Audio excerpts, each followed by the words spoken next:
but it's better to at least get information out than not get information out. Yeah, no, I think this is good. Yeah. All right. It looks like it's spinning up to go live. And it's redirecting. Ah, there it goes. There it goes. It's live. All right. I'll drop you the link. And then I'll post it in the other channels. So I'll put it in the Build the Roadmap channel we have there. That is a public channel. That's just to get us started. So I'll drop it in there, and then I'll put it in Cardano official. Hello, everyone. If anyone dials in, we're just getting set up. We're still getting set up. So just getting some links out. Getting some links out so people can dial in. Welcome, everyone. Hope you're having a good weekend so far.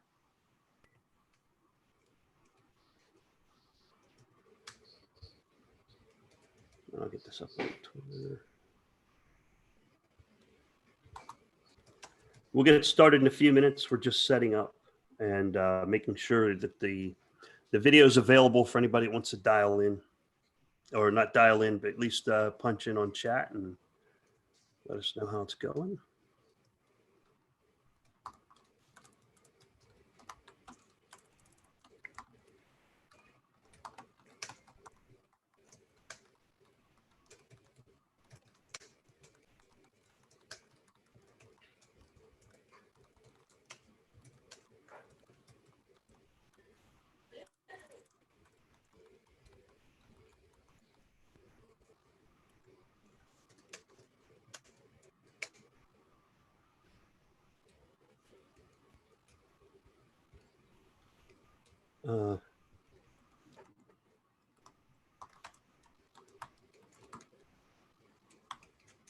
I can't see chat right now if anybody's in. I'm not available to see it at this point.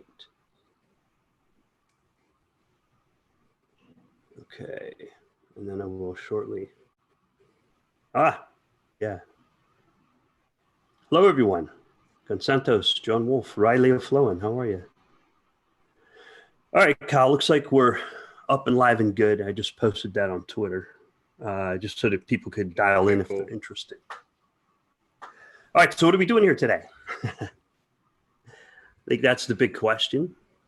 We are building a public roadmap for the Cardano Foundation because they lack a roadmap. So we're going to give everyone the opportunity to build it. It's going to be built publicly by the public. And I think that's the right thing to do. It's not going to be done behind closed doors. It's not going to be done in the dark. And I'll screen share it here in a few minutes about Kyle and I will talk a little bit about the background here and getting it started up. So welcome, Kyle. Glad to have you here, buddy. Hey, thanks, Rick. I appreciate you. Right on. So this is just a draft, so people know. We're making a draft public roadmap to put out to the public, to build it in public with everybody's inputs. And that is the key, is that the Cardano community, anybody has inputs on what this roadmap should look like.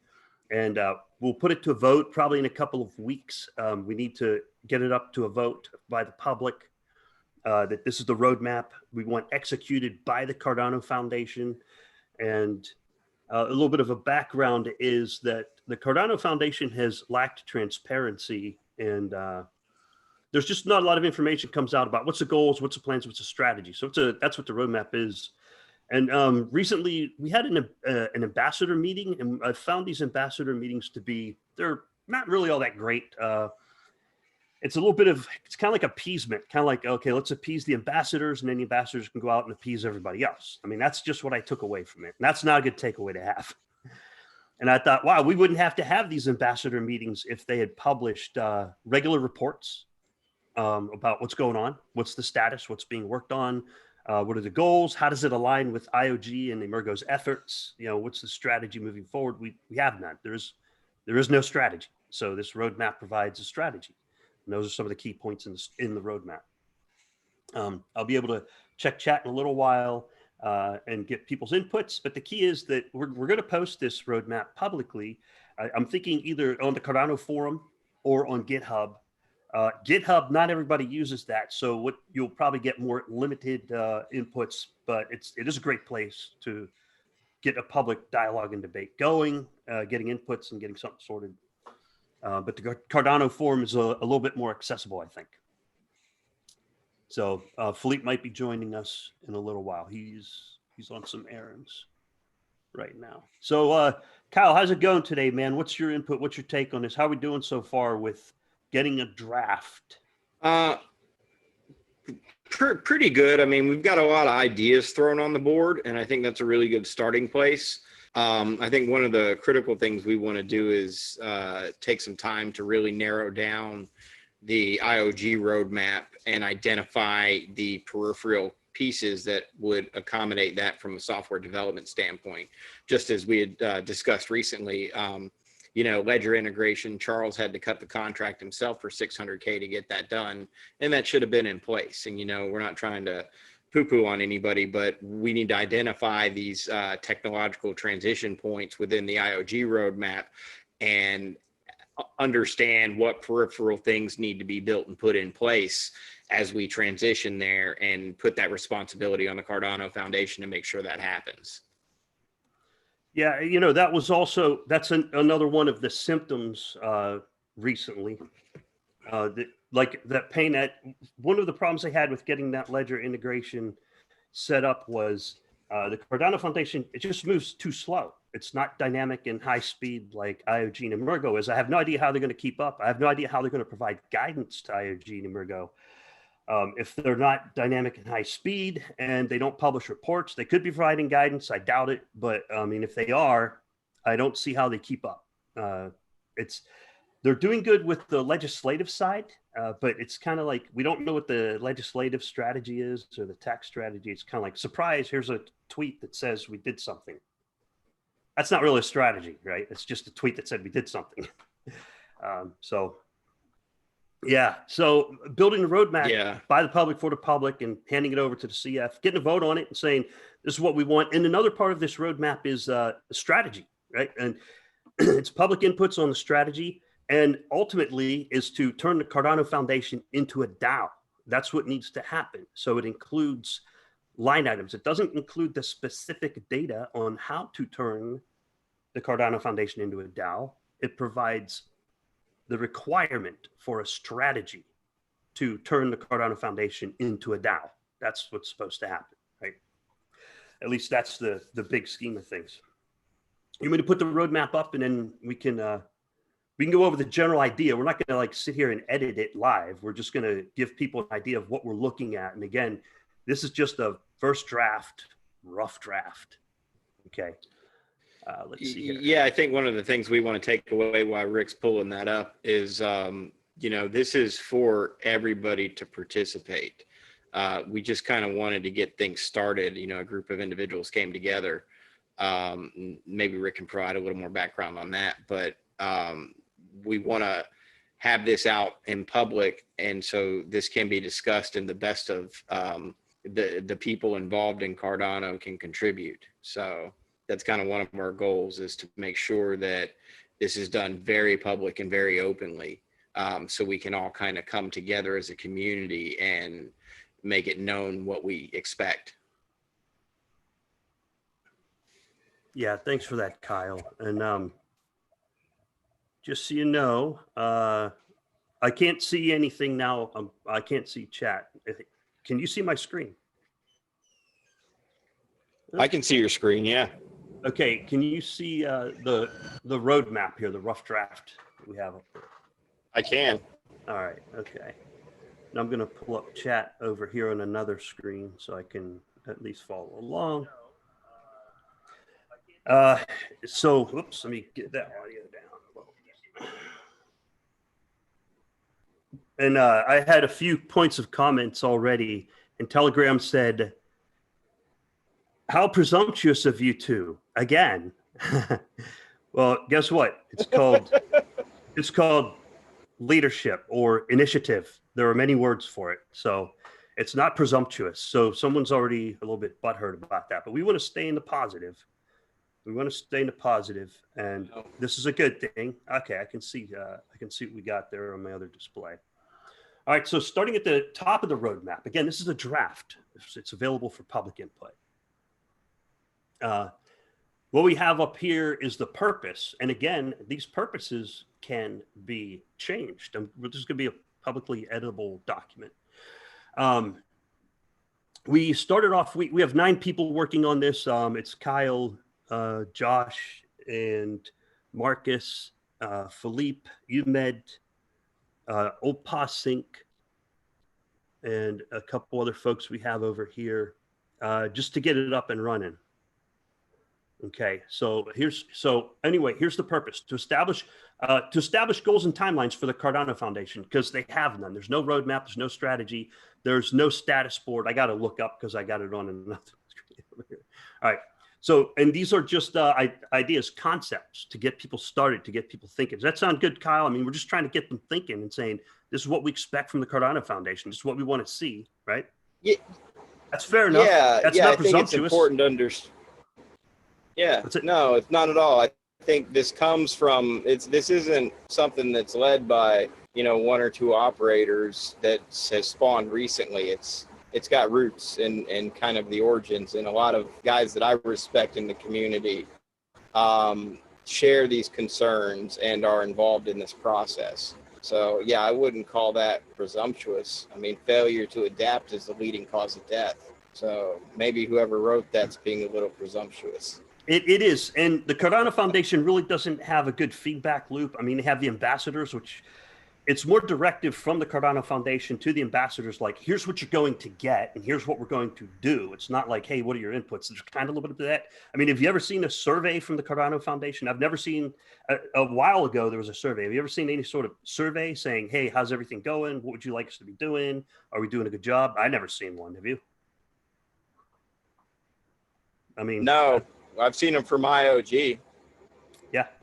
So that's in the roadmap also. But let's go back to the goal. Sorry, I digress. All right. So and this isn't beat up on the Cardano Foundation. Just provide them guidance about what the community expects them to be doing, which is a good thing, and how eventually the Cardano Foundation will become a DAO. All right. So what we have: establish goals, establish community expectations, provide guidance and oversight to the Cardano Foundation, and that's community guidance and oversight.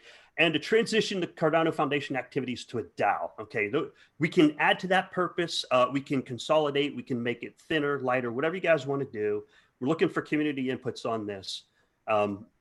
Just a little bit of the history on it is, the Cardano Foundation used to move kind of slow. It's not like they're not doing anything, but there's no good feedback loop. We don't have any status from them, and there's no really good feedback.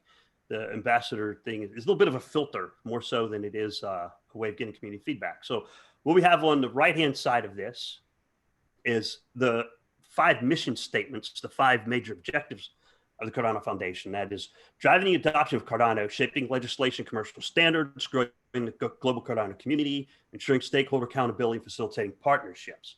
Okay, so that's posted on their website. Now what we have on the left is the mission statement. So the 5 mission statements are listed over here. The driving adoption of Cardano and shaping legislation is banded in gray, growing the Cardano global community here, and ensuring stakeholder accountability here, facilitating partnerships banded in orange. And then there was another line item that UMed had added here, and that's financial reporting, okay? And Opasync, I guess UMed and Opasync had commented on that. And that is, now financial reporting, we know that could be a slippery slope. We don't get into all the details. A status, green, yellow, red, are we good on the budget? Does this fit the budget? Maybe it doesn't have to be precise. Maybe it should be precise, because by the time it becomes a DAO, it's going to have to be precise. If you've seen any of the voting mechanisms like on Dash or Tezos, that you got to identify what's the cost. Like if we want to do this project, how much is that project going to cost us, right? Kind of hard to vote on if you don't know what the price is. All right, so where are we at, Kyle? We're doing good so far. What's your take on it? Yeah, I mean, I think that what we want to accomplish are, those of you who have intimate knowledge and want to participate, please do. I think that's what we want to convey across. I know that the group of guys that are kind of throwing ideas at the board don't want to be responsible in tail. So please, everybody, look at this. I suppose we'll share a method, maybe Rick, in the video description of how this document can be accessed. And then, yeah, please contribute. There's obviously things that we missed. We haven't even been throwing this together for more than 24 hours. So,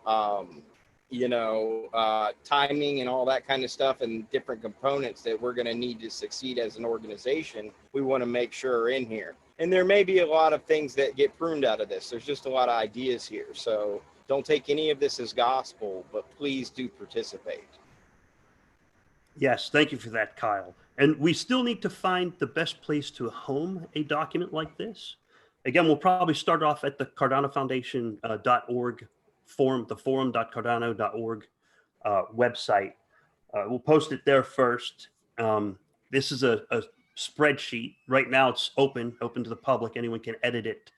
So we're going to have to lock it down. So let's get back to the goals here. So far, what we've come up with are just general strategy verticals. So for each mission area, it's broken up into different compartments, verticals: marketing, hardware integration, interoperability with crypto, and so on down the list here. And then it's a general timeline through the end of 2020, and then on through 2021, 22, 2023. Now, these timelines, they need to be looked at and thought about. This is just to get some general guidance out there. And what is the strategy? For example, by some point, and this needs people's inputs, there should be a strategy to transition the Cardano Foundation to a DAO. Then you execute the strategy, and eventually becomes a DAO. I mean, that doesn't mean it has to be between 2023 and 2024. And it doesn't mean it has to be all aspects of the Cardano Foundation. It could be just the driving the adoption of Cardano, for example. It's just an example. It's all open to inputs and interpretations. Now I'm going to scroll down to the next area, like legislation support. Well, that may or may not be a DAO, so I just kind of left that open. But if there's a community expert out there on this, I just left that as a CF entity thing. And whether you can or can't do that, I have no idea. That's why it's open for public input. And then the next subject area is switch to a DAO entity, okay? And this one is growing the global Cardano community. That may or may not stay with the CF, or that may or may not be good as a DAO. I'm trying not to move my screen around too much because I know how you can get blur in there with bandwidth. I'm limited bandwidth right now. All right. Then we have this part called ensuring stakeholder accountability, which is very vaguely defined. I have no idea how it's being done now, and how do you even define the stakeholders? So that might need to go into the roadmap. Who are the stakeholders? Is it us? Is it the public, right? Or is it the people who are making money off of this, right? How do you define your stakeholders? We don't know what they are or who they are. There's some information on the website. But establishing accountability is going to be, via reports, providing monthly reports and statuses to the public, communicating via quarterly reports, question and answers on progress, status boards on the website. That's a good example, a good way of communicating how the Cardano Foundation is doing. Are they meeting the goals the community expects of them? And that's ongoing. And that would probably continue to reside with CF. I have no idea. That's something that would have to be discussed. All right, so how are we doing so far? Should I check chat, Kyle, or you want me to go on to facilitating partnerships and the general concepts here? I think, people coming in, so I'm seeing what are we doing this for? And basically, we're at the origins of working to publicly derive a roadmap for the Cardano Foundation. So just to reiterate that, yeah, I think that, a lot of the nitty gritty in here, it's going to take a little diving into to see the points. But one of the goals we'd like to do is align, market adoption with the tools we're going to have available to sell into that adoption too.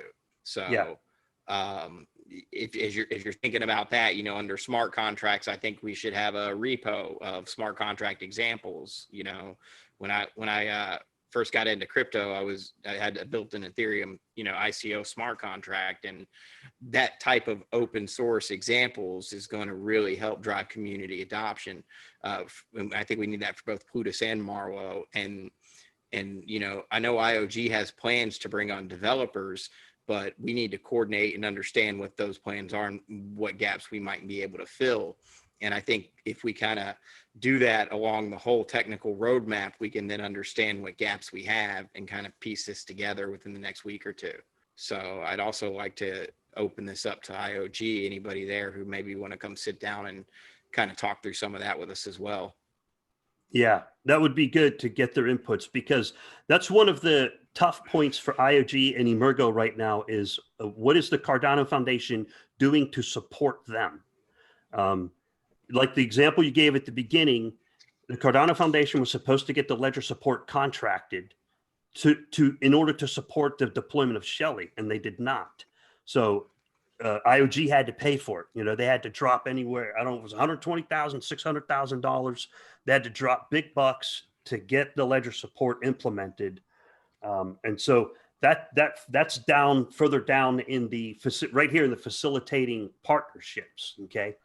Now it's just a line item here, work with IOG on strategic partners. And then, but the detail can be in there. The key is it needs to be put in the status reports. Like, okay, this is what we're doing to support IOG, and this is what we're doing to support the Emergo and other partners.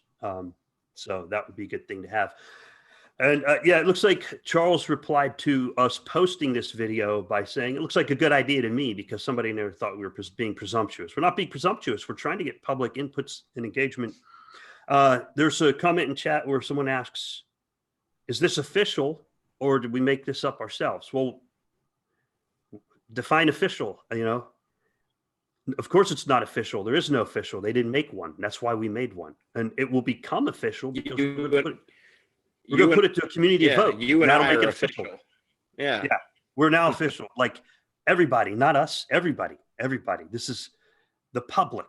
I'm not even going to narrow it down to the Cardano community because this is going to affect billions of people someday. So it's going to require public input. It's not a candy jar where, you know, everybody who has a little pet project wants to stuff something in there is going to stuff it in there because of the level of detail. So Kyle, you want me to go over some of the points that we have in here to kind of get people thinking? Yeah, we can. I think we can cover it. I think, you know, going through the whole thing might be a little tedious, but yeah, we can kind of pick out some high points relevant to giving the idea of kind of what we want to see out of something like this. Yeah, sure. Yeah, it is. Okay. Yeah. And one of those is, let me find one. There's one that had to do with community management. And I don't know if that fell under driving. Growing the global Cardano community. Okay. So I'm going to use an example in here. All right. I'm just going to use an example as to why the public needs to build this roadmap. Okay. Hire a community manager for Japan. Okay. Specifically someone of Japanese heritage that knows the culture and the people that can get involvement from the Japanese community. And I know we have Katsumoto and Yuta working in Japan, but Katsumoto's kind of like he's a global guy who happens to live in Japan, right? He's a global community manager kind of guy.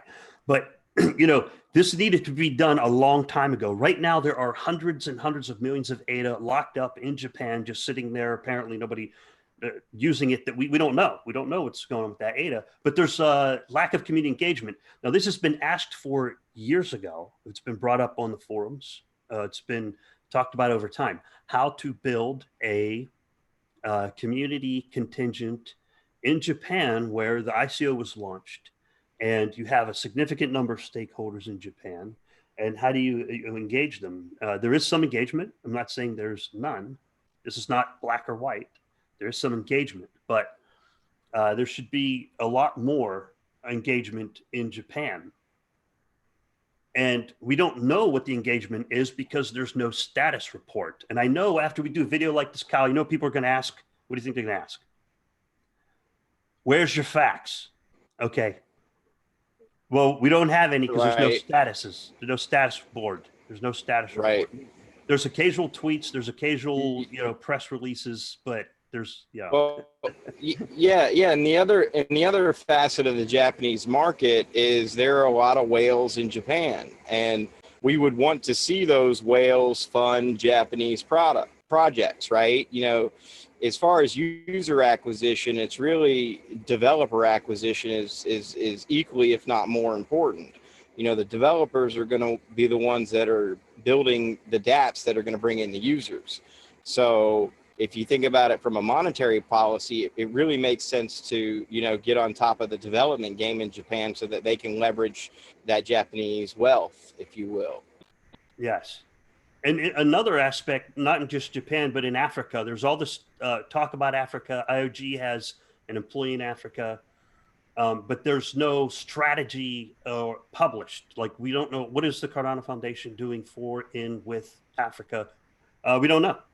But get a CM in there. Right. To my knowledge, I know IOG is training up a bunch of individuals in Haskell, and that's fantastic. But what role is CF playing in regards to that strategy? And that needs to be well defined, because, you know, that's going to be where a tremendous influx of users come from. So we have to enable that. Yeah, it is. And it's not only the influx of users, but the goal of supporting the global Cardano in the big picture. So we do get into some nitty gritty detail on here, as Kyle mentioned, and the roadmap may or may not need that. It's more strategic than it is extreme detail. However, with the Cardano Foundation, what we found is they need that. They need that kind of community oversight to say, hey, here's a project that we've been interested in for a long time. It's been a lot of talk. We're not seeing results. What's the status? I mean, if you're actually doing something, please let us know, right? If something's getting done, let us know. But this is the public opportunity. And if someone can build a better roadmap, please do. It's not bad to have it's a good thing to have competing roadmaps or getting multiple inputs. And maybe people say, yeah, it's a better roadmap. But what we need to avoid is getting caught up in the churn of debate. Because when you put something out to the public to gather inputs and gather debate and gather ideas, you also got to be alert to the churn of debate, where you get paralyzed. You know, you don't get anything done because of the debate. So that's why we might need to abstract it a little, make it higher level, but have clearly defined goals and clearly defined deadlines that we expect the Cardano Foundation to meet. Does that sound fair, Kyle? I mean, I don't want to do all the talking here. Yeah. I mean, this doesn't have to be, roadmaps aren't set in stone either. They can adapt and evolve. But I think near term, if we want Goguen to have the hit it's going to need to hit, we've got to have a lot of support coming in place, and it needs to be well defined. And so in that regard, near term, it's extremely critical to get certain pieces down. Whereas, you know, long term, we can adapt as we learn. So this isn't something that's finalized. If we end up putting this together as a community, I would presume we're going to modify it together as a community as well, and adapt as a community or as a public, you know, a public kind of initiative. Yeah. And, you know, part of that initiative includes one of the line items that we put on here, and that was the council, something that people have been asking for a while. Is we need community voted council members, and this is going to require some input and some debate. Right now, the council members is, you know, you have Tamara, Nico, Manmeet, which is good. They were added from the other organizations, and you have some appointed folks, but there's no voted council. Why not? This was one of the original Guardian things. Where's your voted council? That comes from like 2 years ago. Yeah. People have been asking for a voted council. Where's it at?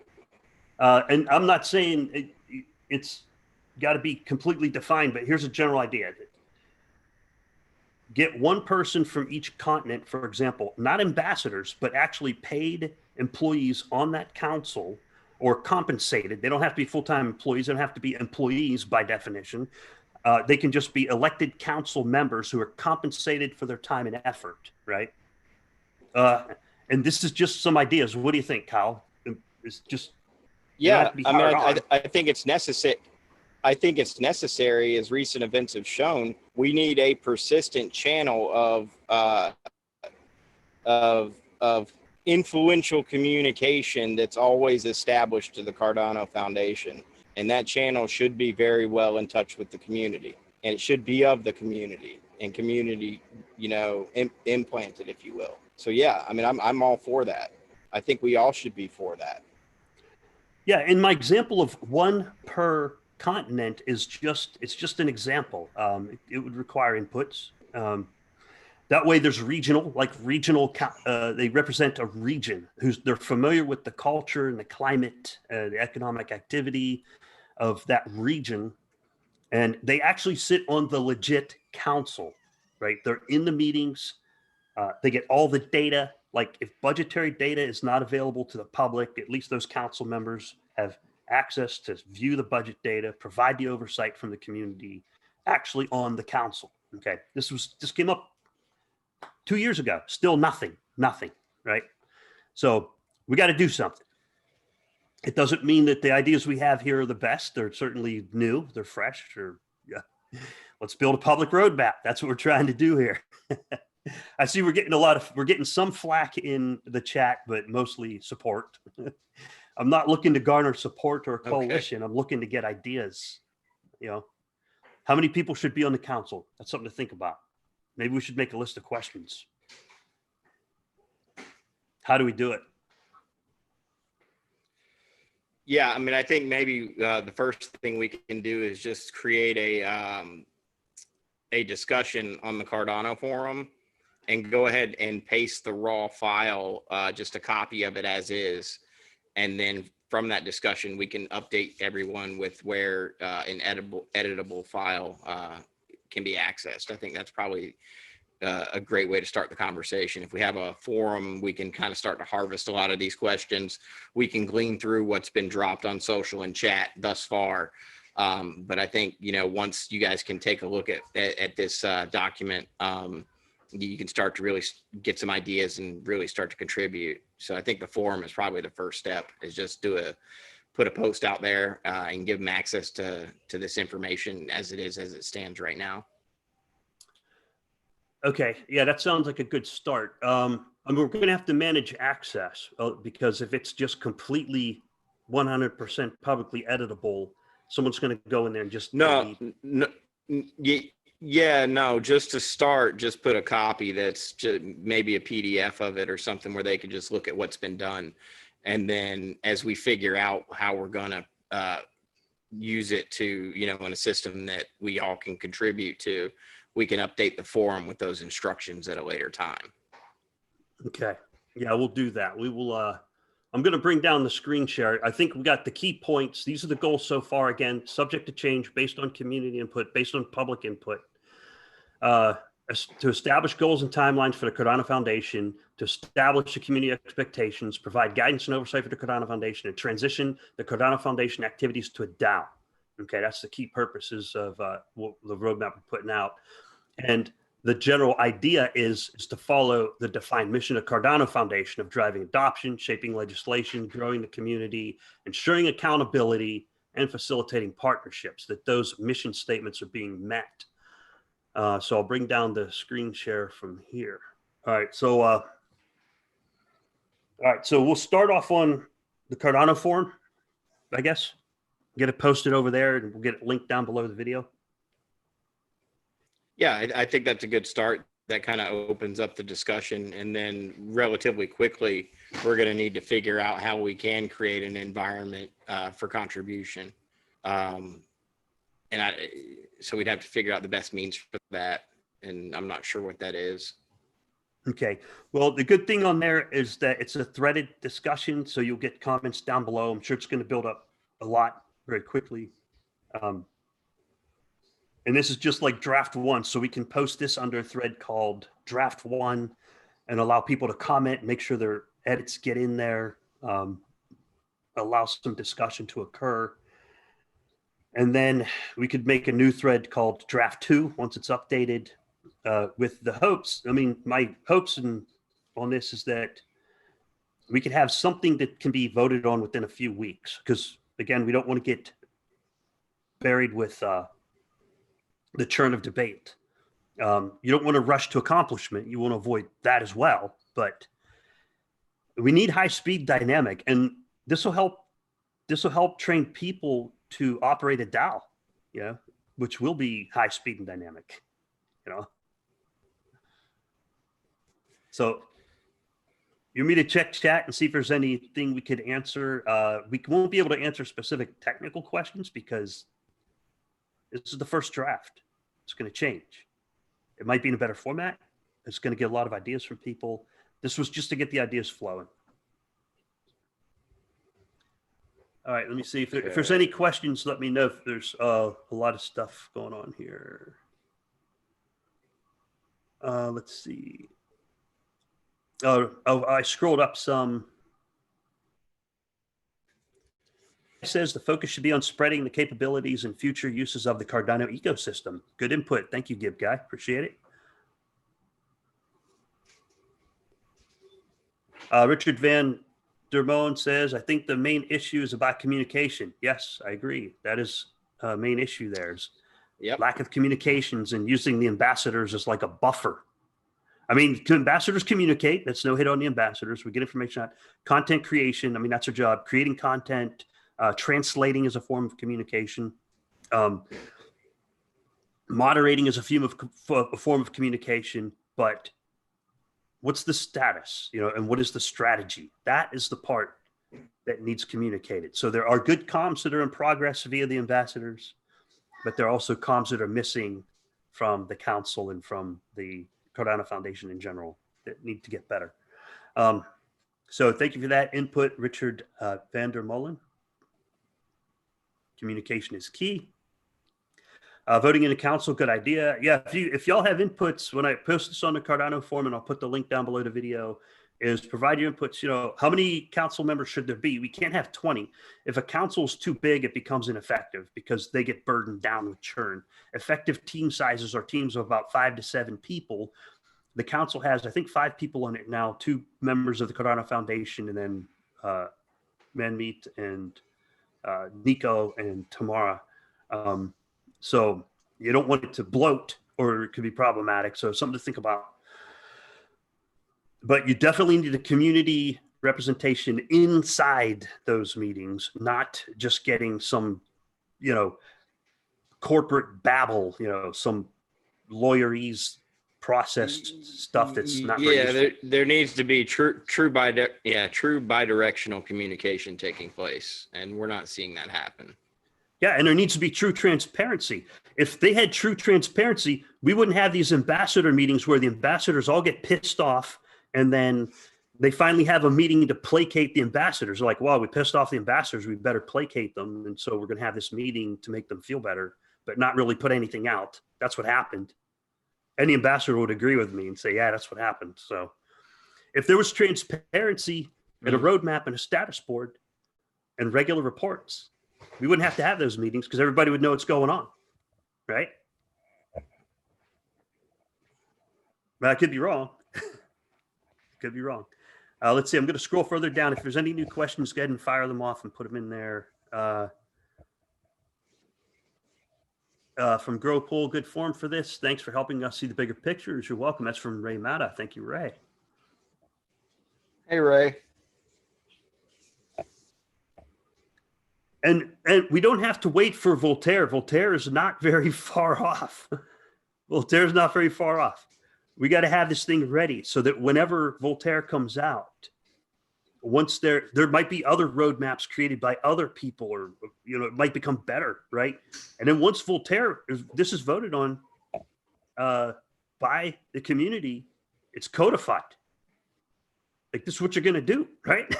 This is what we expect. Here it is written into the Voltaire by the community. Let's see. Richard Van der Molen also says, I think the Cardano Foundation should do presentation of the work they are doing during the next virtual summit. and on YouTube before the next summit. Yeah, that was another problem I had, Richard, was there was a couple teasers about 8 months ago, like in January on the Davos thing.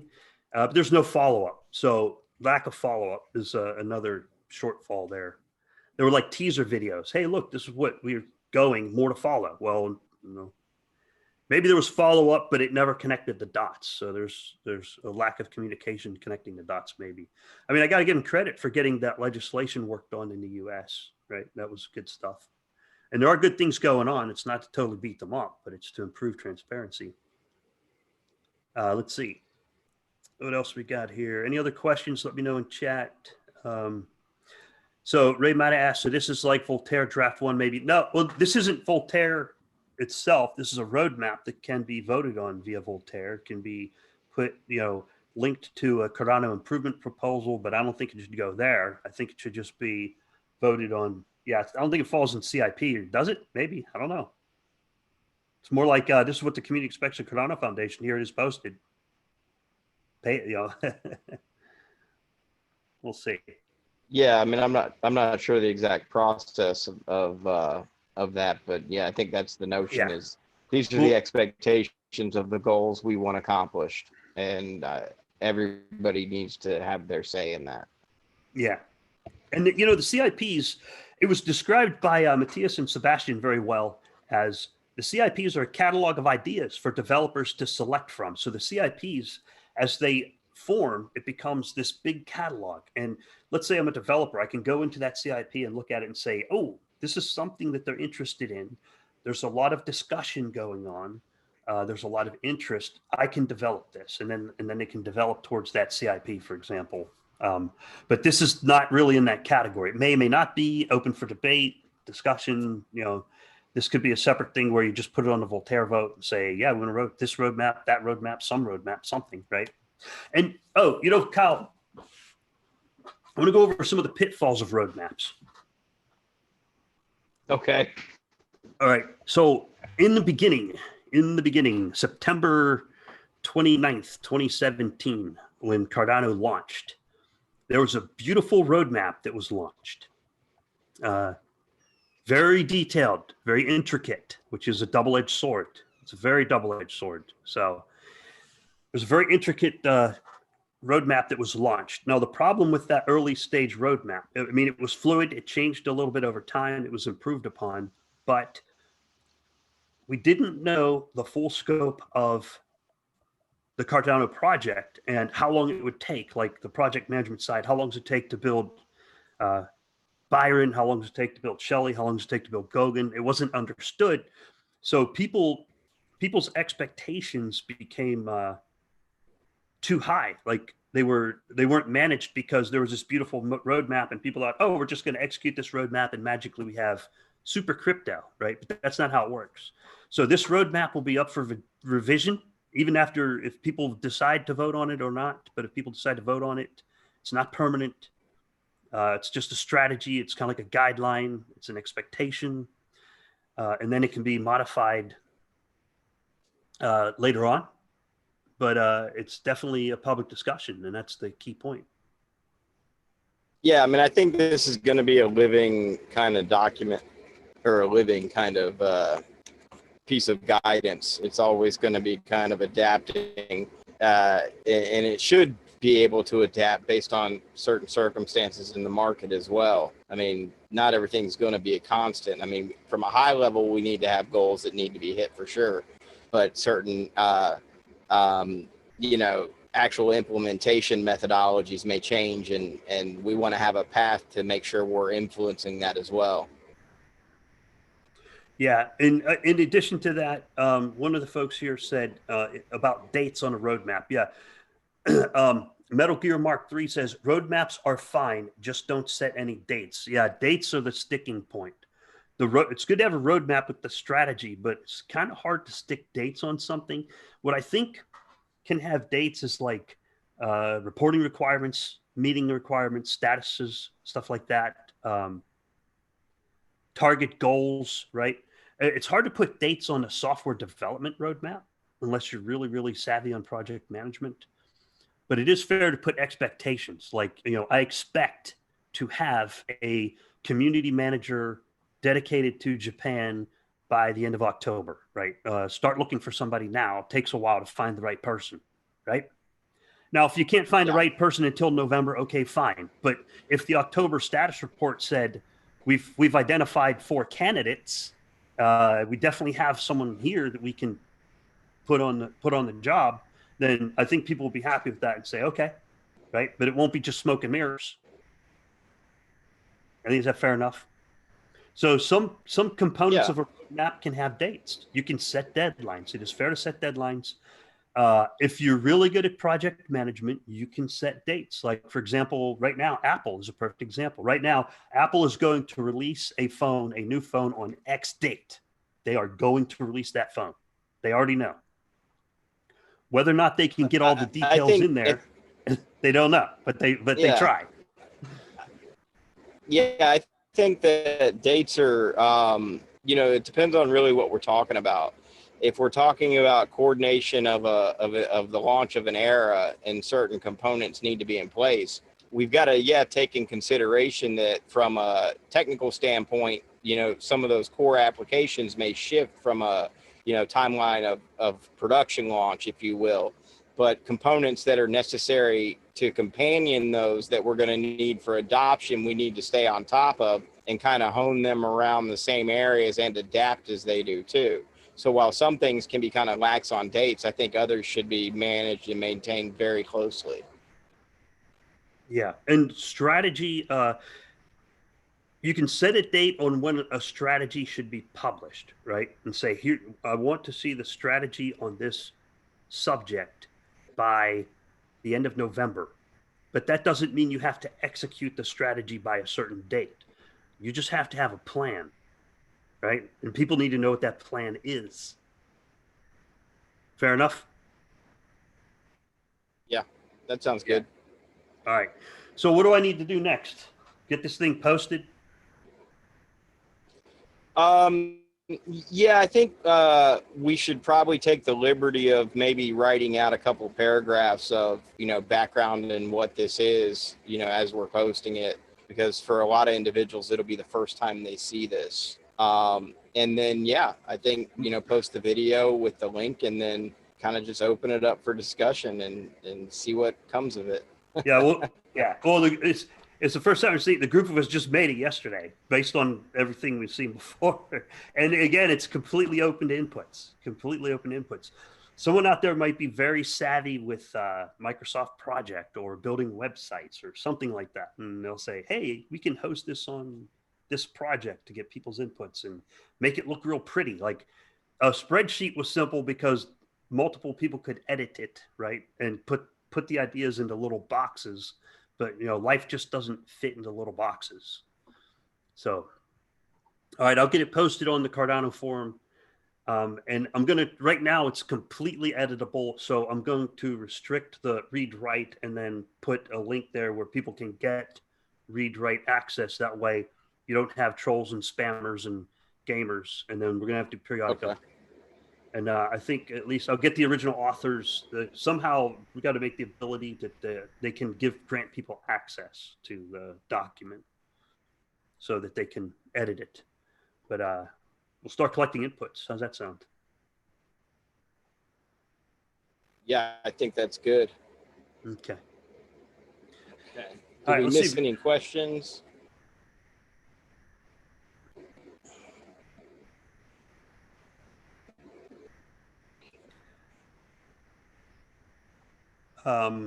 Adrian Ball says, put it on Slack as a project. That might be an idea. I don't know how many people use Slack. Does it require, like I mess around with Slack.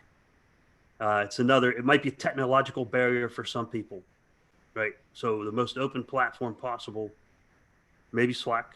We'll see. That's a good idea. It's a thought. It's a good input. Let's see here. Brian Weaver says, I appreciate the leadership you guys are providing the community. You're welcome. You're welcome, Brian. We're glad to help, right, Kyle? We're just trying to help. We're going to get beat up on this, man. I mean, this goes into, another comment I was reading. Let me see if I can find it again.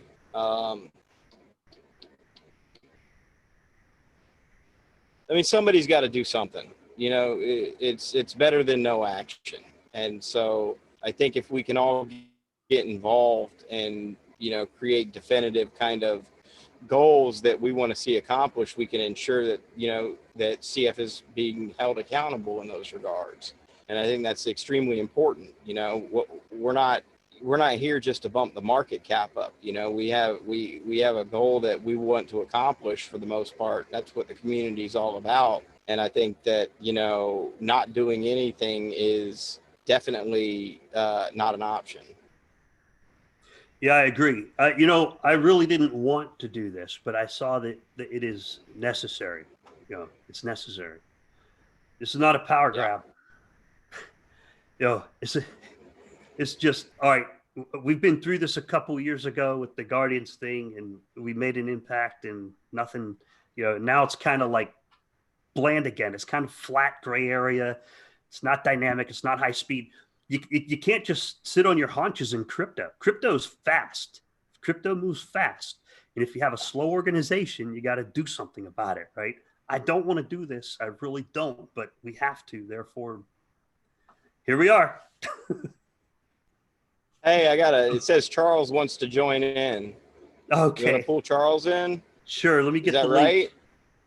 Is that what it says? I'll drop him the link if it'll take me a moment. That's what Neuron 4 says that in the chat a little while ago. But yeah, that'd be dope. I missed it. All right, let me see if I can get that sorted out, and we'll just hang out here for a moment. Sucks. You suck. If he gets in there. Philippe might join. I got so much Telegram. I apologize if I miss your Telegrams. I get a lot of DMs here. Sometimes I can't keep up with them all.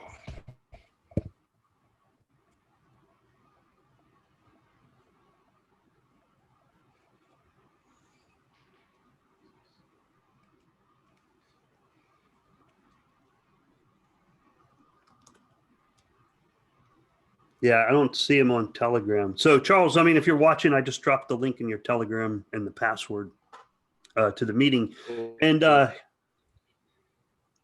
we can do more of these. This Zoom account will support up to 100 people. So, once we get it posted, this is my word to you guys. I don't want to have to do this. I want some young fireball to pick up the ball and run with it. I am not in this for a power grab or anything. Because you know, Kyle, we're going to get shit for this. But I don't care. Whatever. Whatever. We really don't give a fuck. It is what it is. Take the shit. If people want to talk smack, I don't give a shit. Whatever, you know.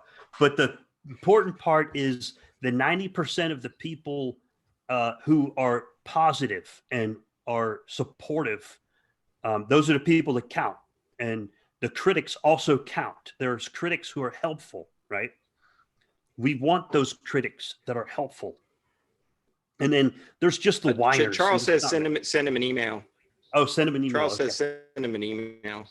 Okay, yeah. I'll send him an email. All right, I'll send him an email. So we'll hang out here for a while. I've got all day. I mean, it's a weekend. Yeah. I don't know how your day is. I'm down. Kyle. No, I'm always working. You know, I don't have much time for leisure these days, so it's totally fine. All right, cool. Let me I don't even know where my email opened. Sorry, I'm a bit screen limited right now. I sent it via Telegram, but I'll get it out via email. There we go. I'm on slow bandwidth.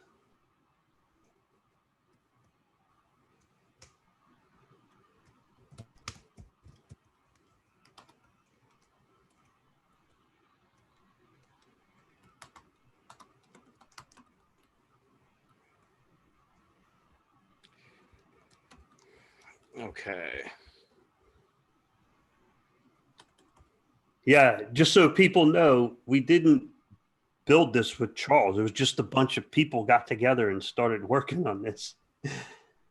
And that's just how it works. That's what you do. It's just how you just got to up and do stuff. You just got to up and do it. Let me see here. Okay. Is native Ledger Live support even on the roadmap?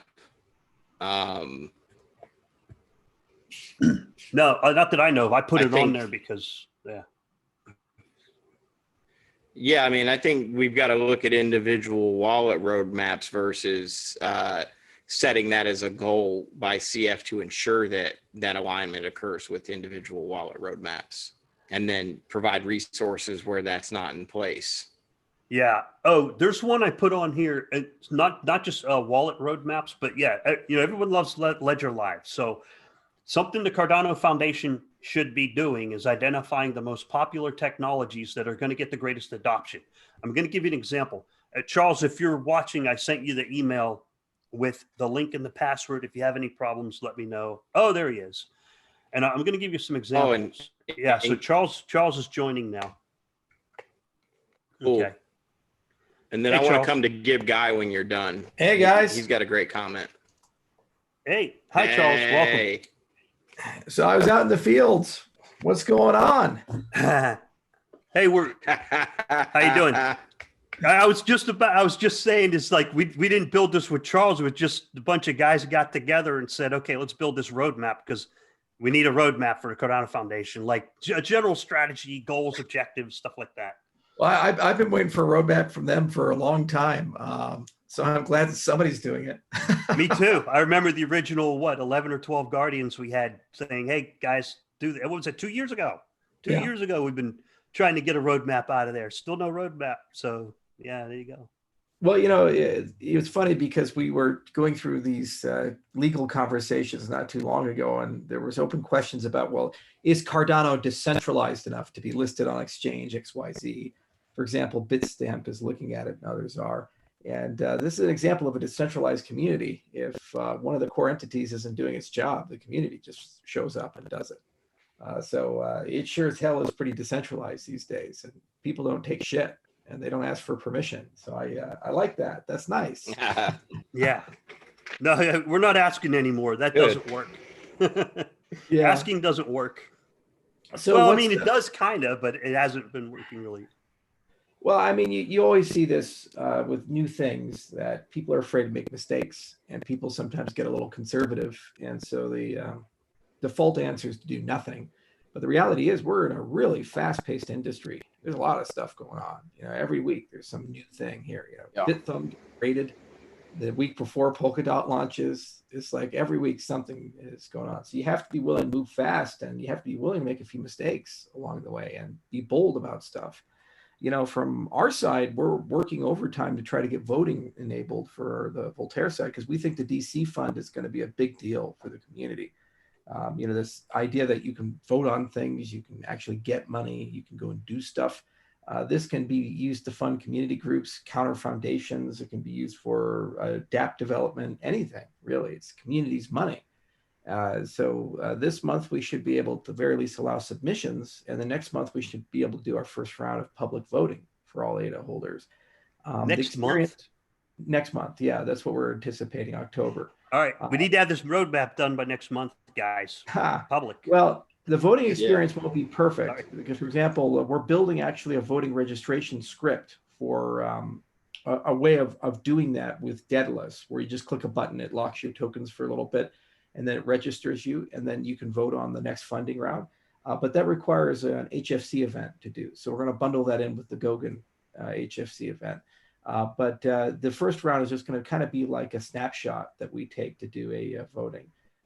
So October will have a vote, but it won't be a great user experience. It'll be okay. You can vote on a cell phone app. And then the next round, which occurs after October, we try to do this every 6 to 8 weeks, will be significantly better, because that's probably going to be past the HFC event. We'll have Daedalus support and the cell phone app support ready to go.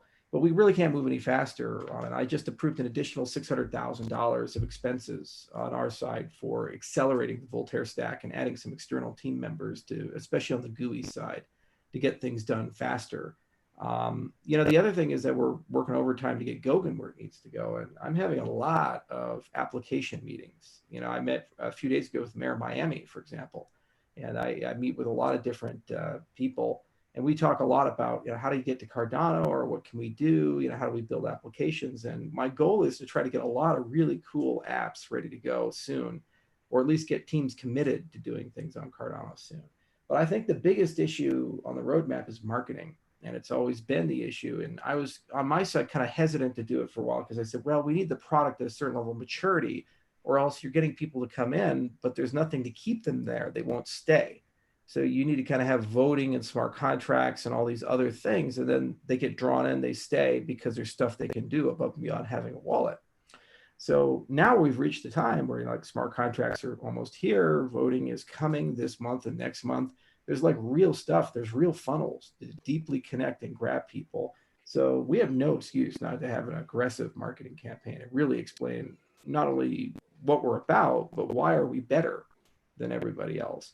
So on our side, we hired a gal. Her name is Lisa, and I'll make sure she does an introduction to the community. I'd love to bring her on the Cardano effect.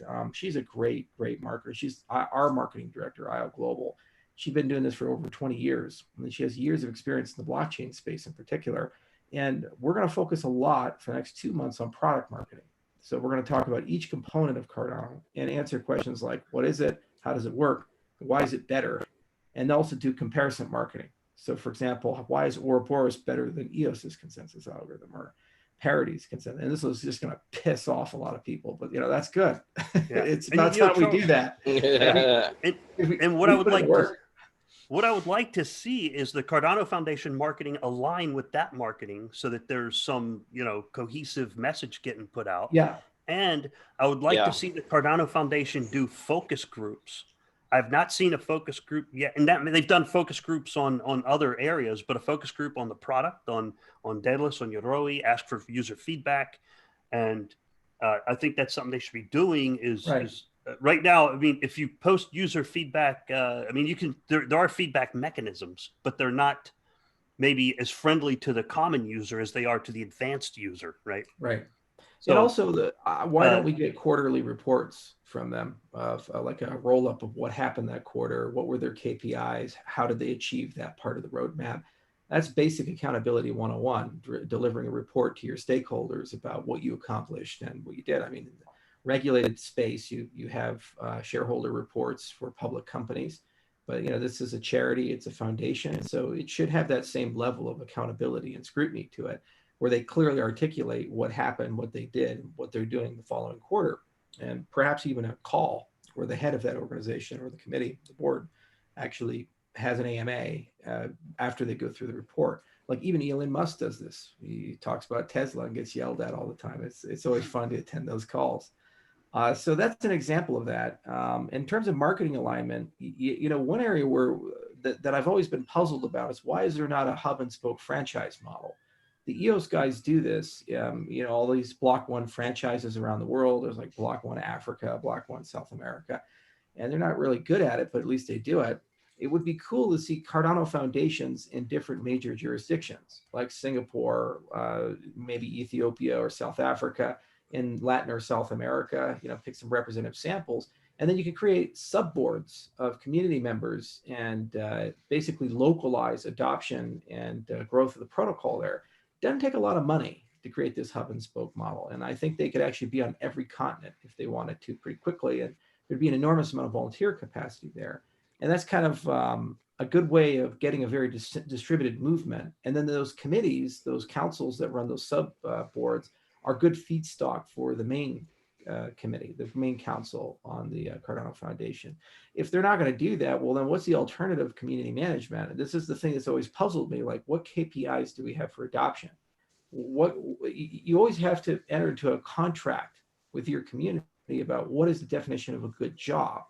With our side, we either ship the software or we don't. And then when we ship the software, we have to demonstrate what we've shipped is better than EOS and Tezos and Algorand and Polkadot and explain why. And developers have to confirm that. Stake pool operators have to confirm that. When they have grievances, they sure as hell go to Reddit, Twitter, and Telegram and remind me. And that's a good thing because it's a feedback loop that forces quality improvement. So those are the goalposts for the developer. Well, for community management, we need to make sure that there are goalposts there that are meaningful. So it's not good enough to say, well, we've doubled the size of the community. Well, if they're all just like speculating moon boys that are only here for 5 minutes to make a 5% return and then go jump to the next flavor of the week. That's not a meaningful metric. So I know we have one of the best communities because I talk to them every day on my AMAs, and they send me stuff. I get like a 400-pound bronze eagle sent to my office. You should have seen the shipping crate for that. So I was like, wow, this is crazy. But all that aside, I would love to see the foundation develop some form of a notion of a community KPI that's meaningful, and also growth jurisdictions that are meaningful, and which ones are high value, high target, and then which stakeholders are high value, high target for each constituency. On Kyle's side, I haven't, on my side at least, seen any engagement on the SPOCRA concept. And I was kind of disappointed on that, because this concept of stake pool guilds is a good way to talk about trade organizations that are related to specific activities of the protocol. And I was kind of hoping the foundation would engage there and actually start, advocating the creation. Well, we did, and we had that dialogue kind of brewing, and then our community managers that we were engaged with were shot. Okay. So a hole was blown right through our comms pipe.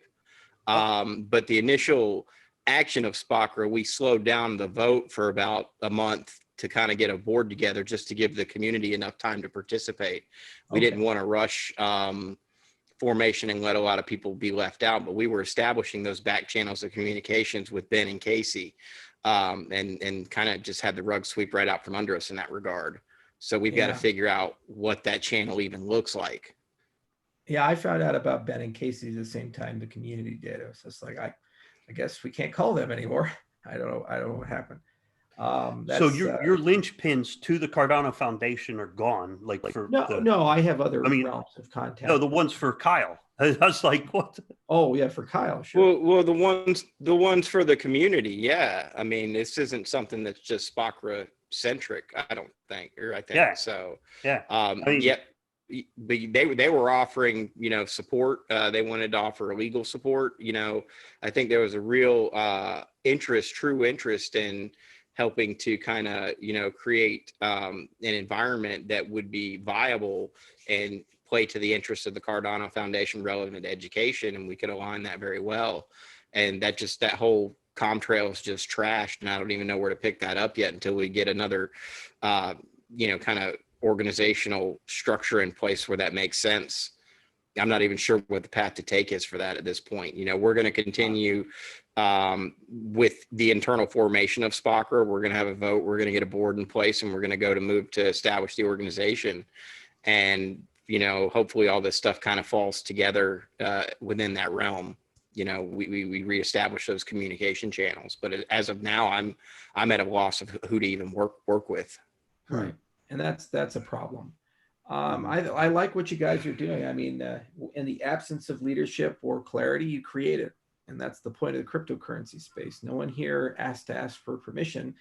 They just propose things. And if they're good ideas, they gain traction. And it's like a snowball, turn it into a boulder and turn it into an avalanche down a mountain. It's pretty cool.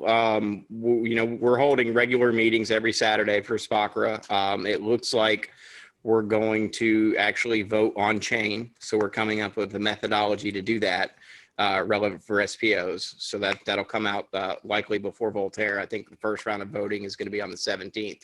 So unless we have to do some sort of emergency pivot, that looks pretty cool. But there's good engagement.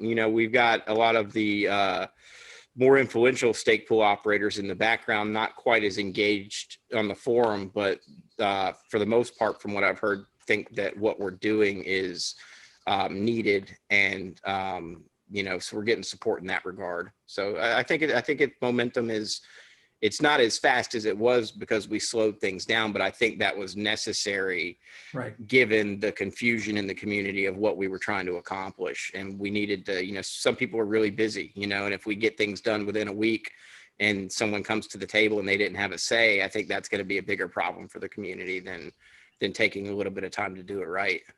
So one of the things that I encourage you to do is to reach out to Dor Garbish. He's the product manager for Voltaire. And you can let Dor know your voting requirements. And one of the things you guys might be able to do is fork the Voltaire testnet and actually deploy it yourselves and use it for your own voting. So we made that software. It's just basically like the ITN. It's the Rust code base, and you guys already have a lot of expertise and experience with that. So there's definitely a lot of things I think you could do with just a little bit of work that would give you a voting stack that you can use. Or we could maybe find a way to accommodate your voting needs with that framework in maybe October. It just depends on the velocity of the team. But letting Dor know about that will at least you can have a conversation. He's always available. He's like the friendliest, most open guy we have in our organization. He's super chill, and he's almost like our Bob Ross. Everybody loves talking to him. It's like a warm bath. Is the other thing is that we have a partner we brought on board, Idea Scale. And for the roadmap conversation, you guys definitely might want to work with them. So Idea Scale is an actual company. It's a big company. They work with everybody from NASA to dozens of others of Fortune 500 organizations.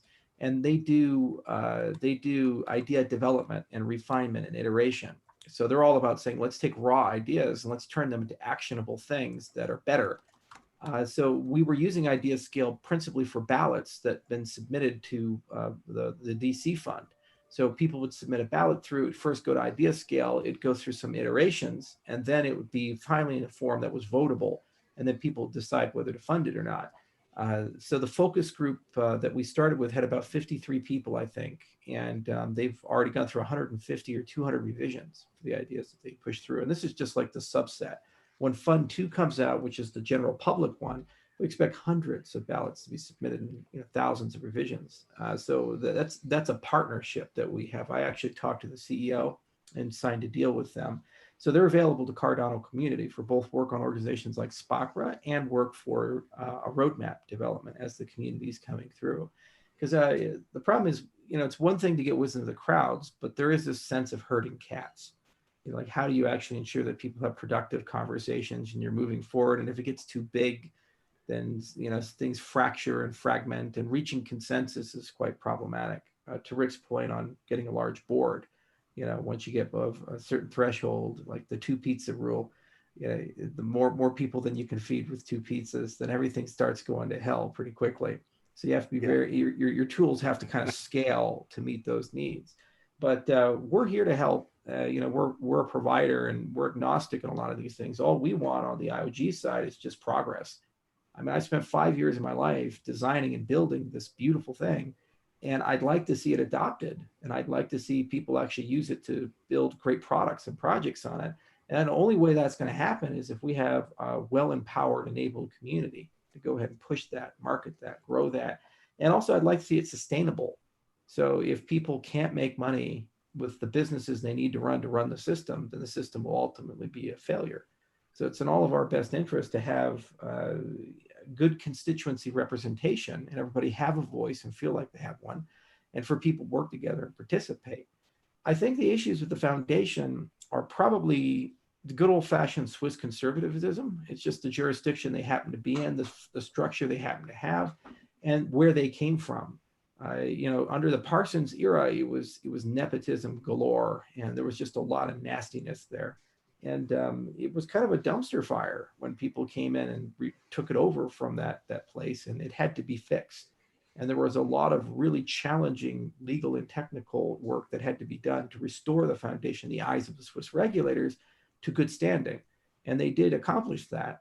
But the problem is, after you've just gotten done repairing the house from bad tenants, changing the carpets, changing the floorboards, like someone had a meth lab in the basement, you had to strip the walls off and all this stuff. You're really hesitant to rent the house to another person because you're like, I don't want another meth lab. I don't want to, I don't want another thing. But the problem is you can't have that mentality. You kind of have to be woken up out of that lull and reminded that it is a rental. It is a place that people need to come live here. People need to come do things. And maybe they're just at that inflection point where they need a little bit of a kick. I think you have some allies on the council, Manmeet Singh and Tamara and Nico. On all the conversations I've had with them, they've been very open to external feedback and advice, and Tamara in particular. And it'd be great to see if you guys can actually get one of the council members to work with you on the community roadmap, if they're willing to do that. And then you guarantee at least one of the 5 votes is already in that camp. and you'll get access to as much as they can open in the Cardano Foundation. At least it shows you that there's some momentum there. So maybe that's an option as well. I'm sorry you've lost your community lifeline. As I said, I wasn't even aware of that. We are hiring, excuse me, we are hiring community managers here at IOG, and we're going to start doing community management. And I guarantee I'm not going to fire those people. I'm going to hire good people and keep them. And if we do have to let them go, we'll at least let you know why and have a replacement lined up before we do. I think it's terrible when these things happen. Yeah. Oh, one of the things, Charles, I have in the roadmap that I wanted to get the public's input. This is a public roadmap. It's not just a community roadmap. It's managing the inputs is going to be the hard parts.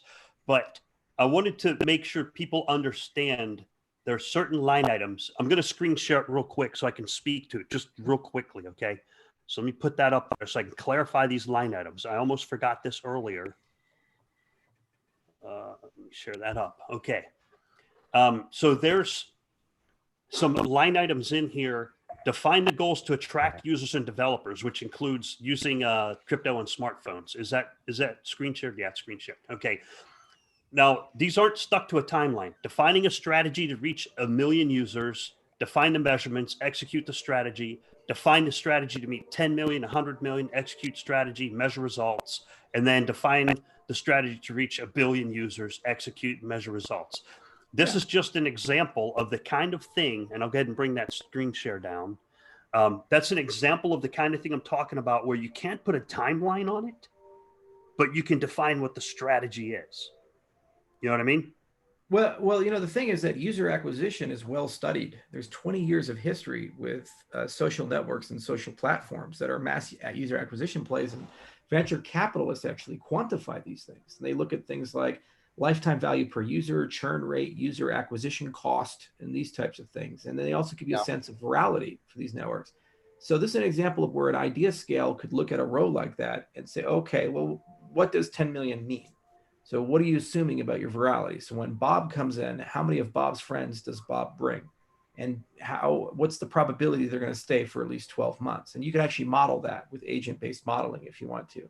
And then you can look at cost. If it's $6 to bring in a person, then on average, it should be 60 million to get to 10 million users, $60 million of value.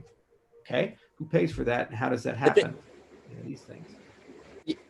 Yeah, I think that's one component, but the other component we've got to look at is dApps are going to bring on a lot of users too. So how can we engage developers to build the dApps that bring on and scale the user base in that form as well? Yeah. So, I mean, I agree with you from a wallet perspective, but we've got a whole ecosystem we've got to enable as well. And those killer dApps are what are going to bring, if we've got their marketing teams bringing on users, then that's beneficial as well. Yeah, and actually, I agree with you there completely. In our side, we requested something called CCCI. So we had a PwC meeting in March in London with Emergo, IOHK, and the Cardano Foundation. And we identified what we term commercially critical Cardano infrastructure, things that we needed to have inside the ecosystem for user acquisition and for the platform to be competitive with everybody else. So this is things like DeFi applications like stablecoins, DEXs, oracles, and then other stuff like that. So the CF was supposed to set up a CCCI fund and create grants and give those grants to projects so that they could enable that. We never really got a strong status report of how much money that they were going to set aside. We requested at least a few $1 million and what the criteria were, and to have an open tendering process for that. And I know that's a big commitment to do something like that, but it just kind of died on the vine on our side. So what did we do? We said, all right, we're going to start building some CCCI ourselves. So we're building a stable coin and we're building some other stuff, and we'll announce those as they're a bit more mature. In some cases, we're building these with partners. Like Emergo is probably going to build some stuff with us as well. We've been in close contact with Nico. But to your point, Kyle, these are the kinds of things that create mass adoption for your platform. I mean, the existence of MakerDAO and MetaMask and this stuff has brought hundreds of thousands of users into Ethereum. And we should look there. To Rick's point, we should also look to what the other foundations do. If you do want to do comparison marketing, we should deliver a report on the foundation side of what does the Ethereum Foundation do for its community? How much money is it given out? How is it managed? What's the level of community involvement with it? And do the same thing for the Tezos Foundation, the EOS people, the Algorand people, and so forth. So then at least the community has a baseline for expectation management. So when you create a roadmap, are you asking for things that everybody else are doing, or are you asking for things that no one is doing? At this point, I'm actually not completely sure, and we don't know that, but that's a good starting point, I think, for expectation management. And I don't know. I think expectation management is very important. Like with the roadmap, we don't want to give false expectations by putting the timeline like in stone, but it is good to have a timeline on some line items and not on others. And another thing I was curious about is, does the Cardano Foundation even have the talent to manage? I mean, do they have the employees inside the organization to do something like this CCI fund, managing tokens? And I mean, how would they know to pick the right one? What if they pick the wrong one? Do they have that's a problem, right? And I know the Cardano community as a whole has that talent, because there's just tremendously brilliant people in this ecosystem, but they haven't been engaged or talked to in a way. So then the burden is solely on the shoulders of that organization. I don't know. I mean, I don't have access to their HR systems or these things, and so I haven't read everybody's CVs. I don't know who has computer science skills, or if they're venture capitalists or these things. So I just know the people I do work with, and I know those people are very competent in their domains. And a lot of them have a lot of sophistication, especially in things like regulation. So I would feel very comfortable if there were a lobbying body and they're going to, try to convince the IRS to treat stake pool income one way versus the other. And I think they are making some progress there. But I know that their backgrounds are not in science or technology in that respect. So, from our side, we, of course, have always been willing to provide a suggestion and even money behind that suggestion. That's why we created the C Fund. We're trying to build that up. But it's a complex question. The other thing is that before you do that, you need to do a competitive analysis on the space as a whole. And we did this internally. So we have a business intelligence group at IO Global. It's run by Jonah.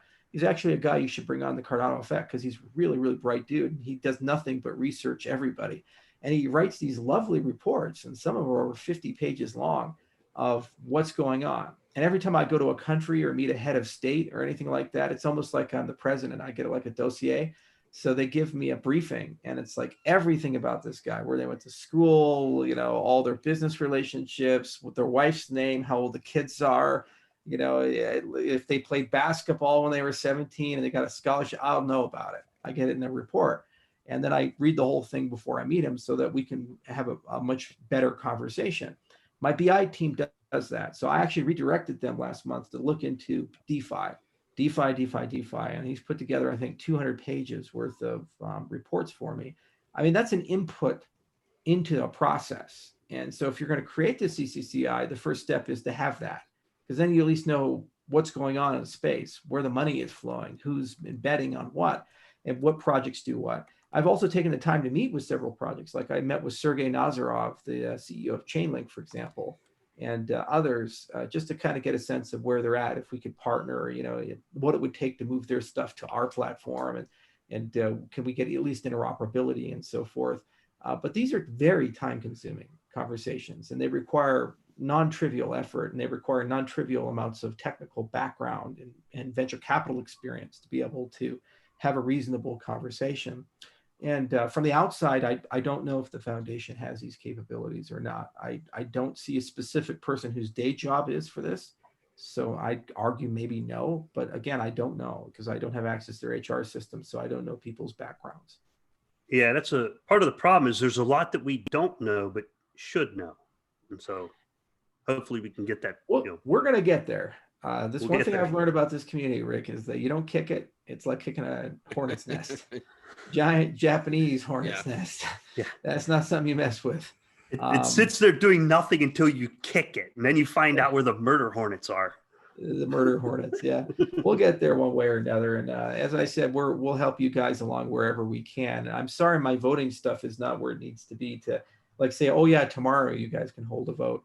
But the good news is actually it's evolving really quickly, and Dora is your best ally here. And if you have specific needs on the SPACRA side or on the foundation roadmap side, I'm sure we can figure out a way to do a special case accommodation for that. because this is of that level of importance. And within the next 3 to Sure. 6 months, Voltaire is going to grow to really a beautiful framework that works on both data lists and a cell phone app. And it'll be really easy to register to vote, view what's up for vote, propose a vote, and use the application. And anyone who holds ADA can participate in that. So we have a guarantee it's universal. The other thing, and this is a feature that I've wanted for 3 years, and I'm so sorry we don't have it. I've asked for it. And this is the thing: you can be CEO and be very powerful, but even kings can't change the world. I've asked for PubSub for stake pool operators. So one of the things I wanted, and I asked for this with the original network design, and we just couldn't get it in, was when you delegate to a stake pool operator, you subscribe to a PubSub feed at the same time. So in the news feed of Daedalus, that means that a stake pool operator can push messages to people who have delegated to him. It's a basic thing, but it's so powerful because that means you as a business now have a direct communication channel with the people consuming your product. So powerful. And the other thing is that stake pool operators can form subnets between each other, and that means that then they can push messages to each other. And so you can form basically a communication network between everybody. So anyway, after we get peer-to-peer out, I'm going to tell the network team, do it. There you have no choice. So we will get that feature as well. Cool. Unfortunately, it will take a little bit of time. Peer-to-peer they're working on it right now, and you guys are going to start seeing that topology pushed out in September, October. And there's a lot of technical debt to clean up on the network stack, but it's going to be a very high priority at the end of this year and Q1 of next year. And we will not leave Q1 without that feature. I want to have it very, very badly. If anything, it's nice because then I can communicate with the Cardano community through a PubSub channel. And also it's reusable for multi-sig as well.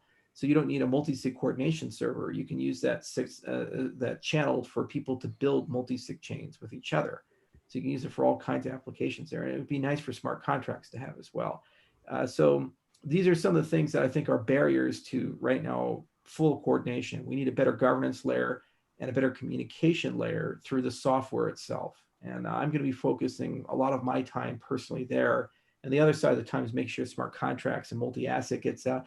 And the other part of the time is making sure that we get a competitive DeFi portfolio ready to go so that we're there.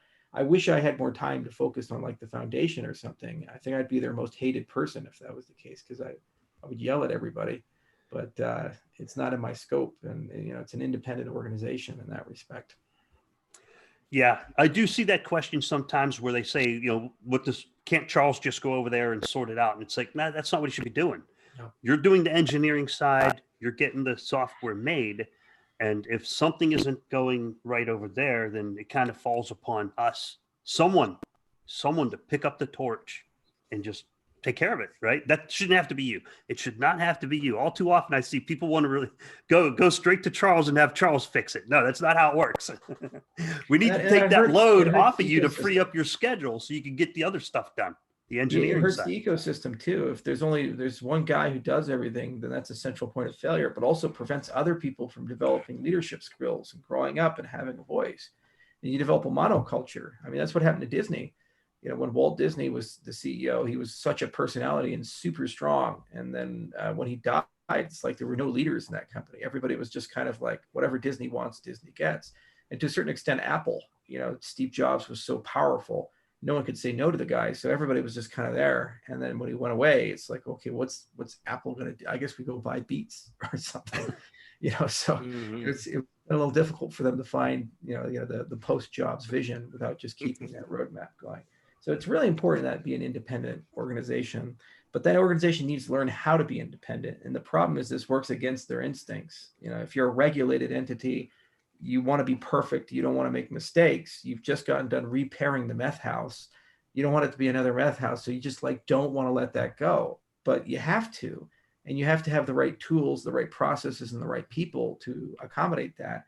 And if we accomplish anything in the next 6 months, it would be to achieve that, getting them in a position where they can let go and open up and become truly a community-oriented organization, accepting the fact that some dishes are going to be broken along the way.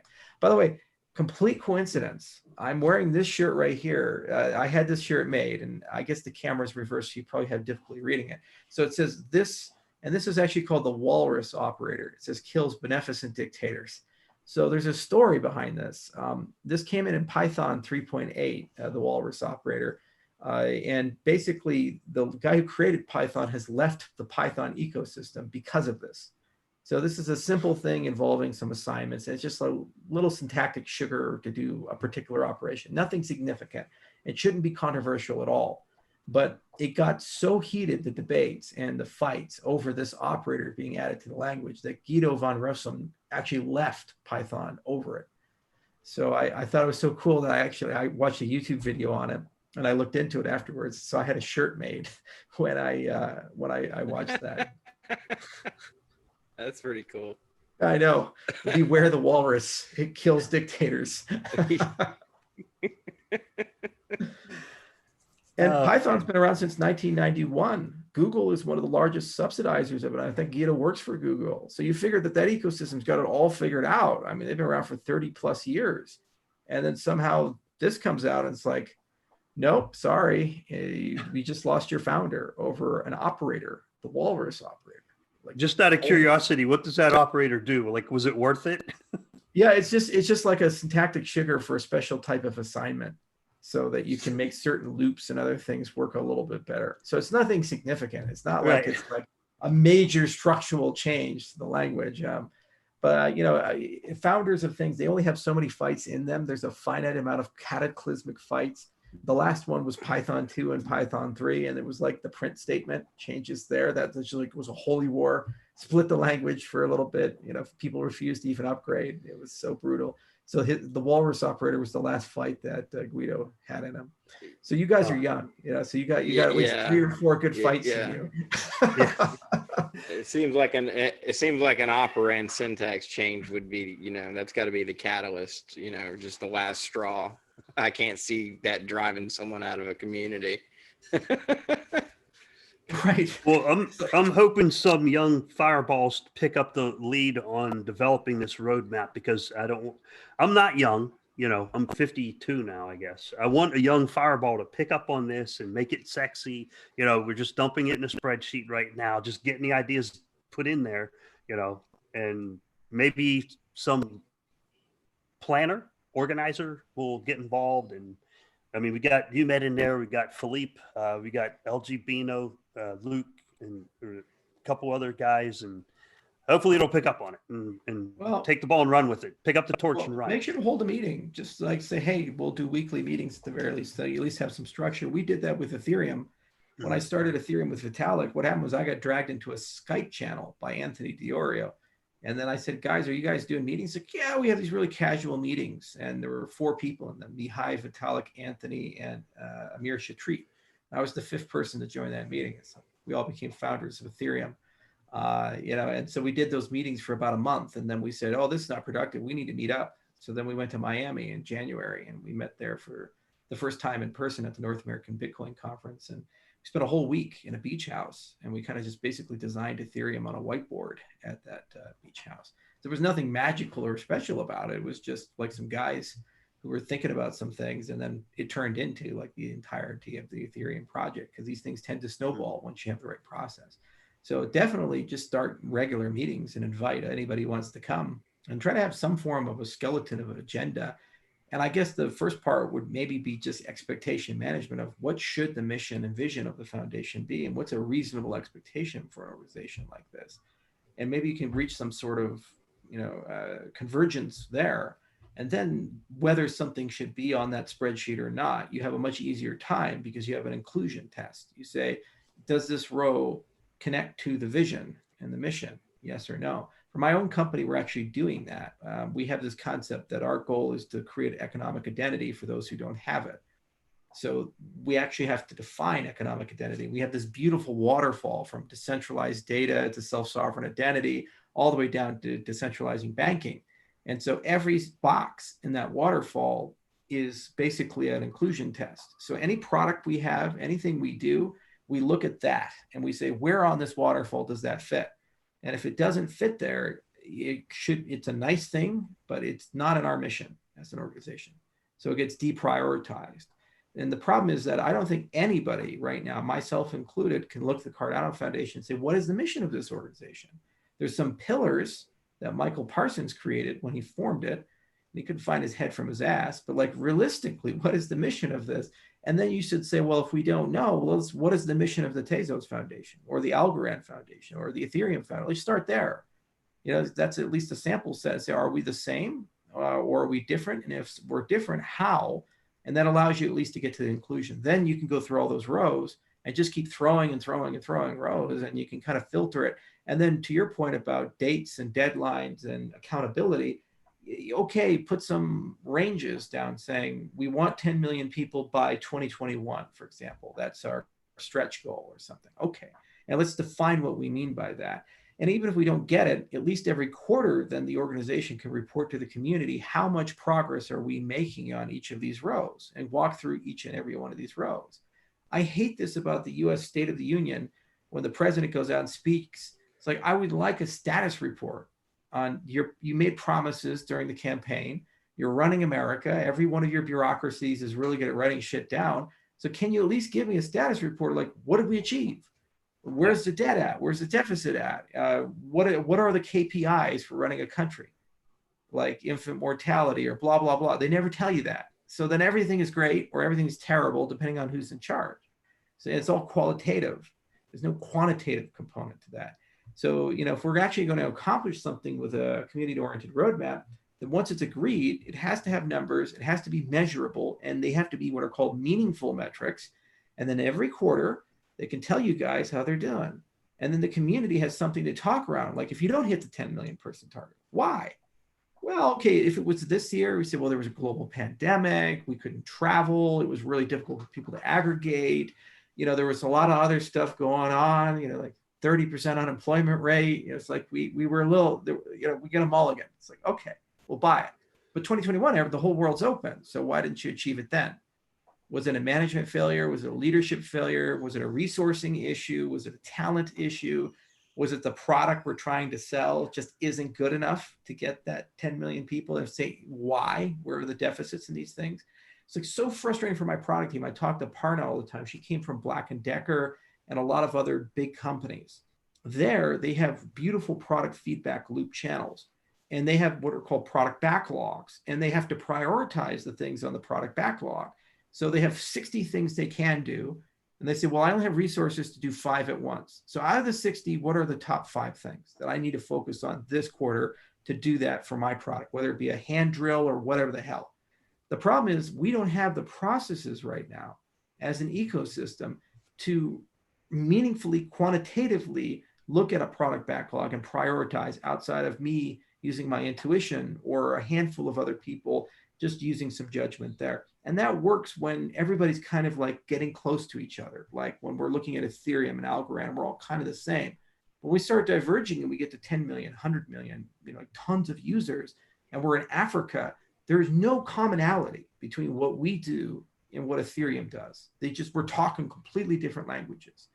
So we need to have sensors that tell us basically what to prioritize and what not to prioritize.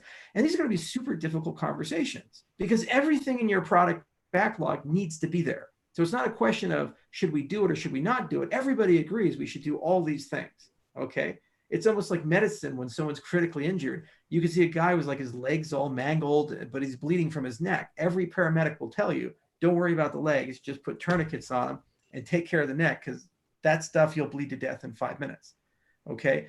So right. We all agree we need to fix the bones coming out of your legs. That's on the list. But you have to prioritize your list, right? You know, and that's the problem is that those sensors and systems aren't there. And the only way I can get that prioritization is products and projects and community. I need to know who's building stuff on the Cardano ecosystem. I need to know who's having pain points. I need to know who wants to do stuff. They come to me and then I can look at all this stuff and say, if I do feature X over feature Y, this will take care of 80% of my people versus 20% of my people. So at least I can make a priority then, and I can tell the people I'm deprioritizing why they've been deprioritized. Otherwise, it's like the worst thing in the world for everybody. So this is something that's always been a frustration for me from the foundation historically, is that I don't get data from their side about product prioritization and what the community's expectations are and what our industry's expectations are. So we kind of have to just figure that out for ourselves and build those channels for ourselves. And like with Voltaire, we have focus groups and we're doing all these things and we're trying really hard with that.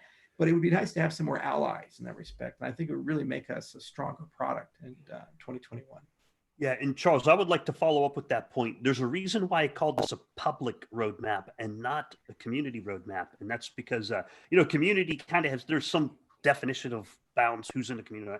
But Right. you brought up a great point. If there's people at like the Tezos Foundation or people from EOS who have a roadmap for their foundations like this, we welcome their inputs. It's a public roadmap. It's not confined to just a specific group of people who hold ADA bags, right?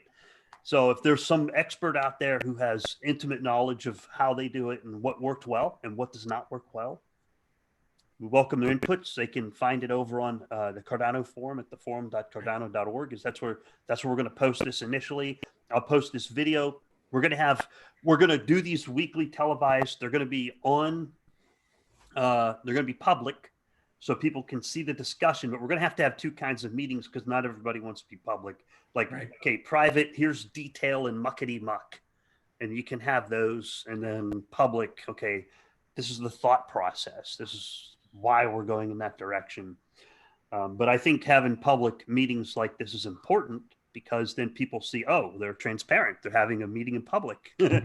Hey, that's a good thing, right? There's no hidden agendas. You can't have spies if everything's wide open, like someone poking in there trying to get some data. It's like, no, this data is available to everybody, right? Right. I mean, like, And the I think that's a good foundation calls are open. I believe the dev calls they have every week or month are public, and the CoinDesk guys actually sit and watch them.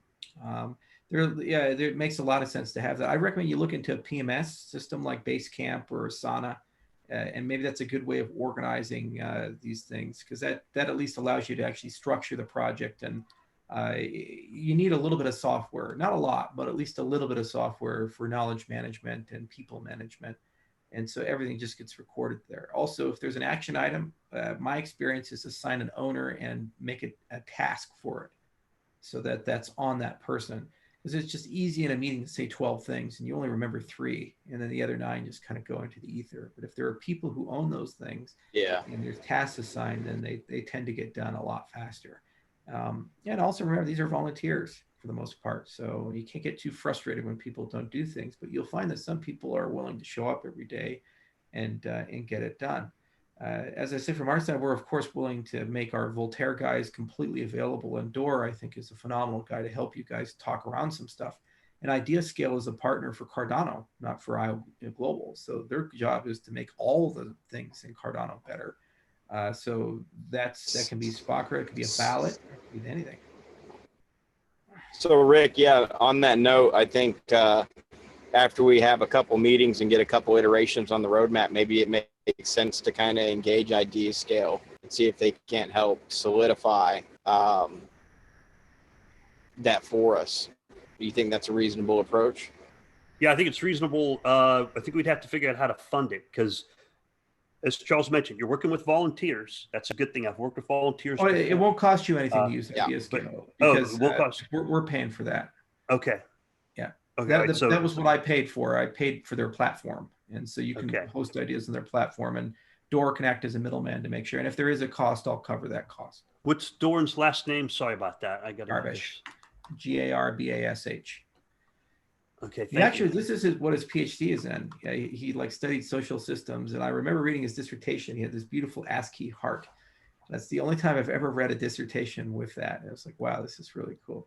But he really thinks he's very empathetic and attentive to detail and needs, and he kind of thinks around everybody's position very carefully, and he tries to let everybody talk. And so he's really the perfect guy for a voting framework because he is usually the last person to have an opinion inside in the room, and he wants everyone else to form one. I say every one of our product managers are very different because the products demand them to be very different. Like Alex Appledorn is very, like get it done and push out there, and he's talking to the exchanges and building explorers and doing the wallet backend. And Dor is more like, hey, let's all get along and everybody give a hug. So you have to have the personalities for each product. But I'll be happy to make the introduction, Rick, if you'd like. Thank you. Yeah. Yep, we'll do that.